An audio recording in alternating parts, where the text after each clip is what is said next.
Scorpio, this is your reading for the week of October 18 to 24 or next 7 days. Kung kailan mo mapanood ito, kung lumipas man yung mga petsang binanggit ko. Basta ito ay pang 7 days. Kung hindi man October 18 to 24, kung kailan man ito mapadpad sa'yo.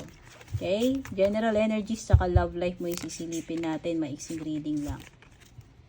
Kasi itong ginagawa ko ay 12 signs. No? So, titipakin ko na lang bawat sign. Kasi nakakapagod magdaldal eh. May air signs dito. Gemini, Libra, Aquarius. Pwede rin namang may water. Cancer, Scorpio, Pisces, and Leo energy sa bottom.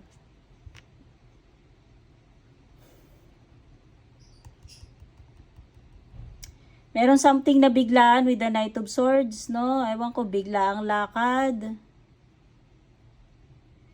Meron something dito, general energy to, ha? Meron something dito biglaan, kailangan alisto ka, kailangan mabilis ka mag-isip, mag-decide, mag-take ng action, hindi pwedeng patulog-tulog sa pansitan. Okay? Meron ditong something na pwedeng, maaaring magiging nakaka-stress kasi parang mabibigla ka eh. Kailangan mo umaksyon agad or mag-decide agad or puntahan agad. No? Something na urgent. Okay?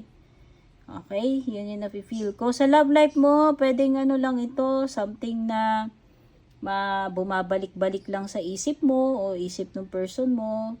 Past person, pwede rin naman. Pwedeng nagiging nostalgic lang. Pwedeng wala namang something going on. No? Pwedeng bigla ka lang niya naalala or bigla mo lang siyang na-miss. Yung mga ganong tipo. Or bigla lang, labasa din, nagparamdam, yung mga ganun. Merong energy dito, okay? Merong energy dito na parang napanghihinaan ng loob, okay? Someone na pwedeng marupok, hindi kaya magtiis, hindi kaya maghintay.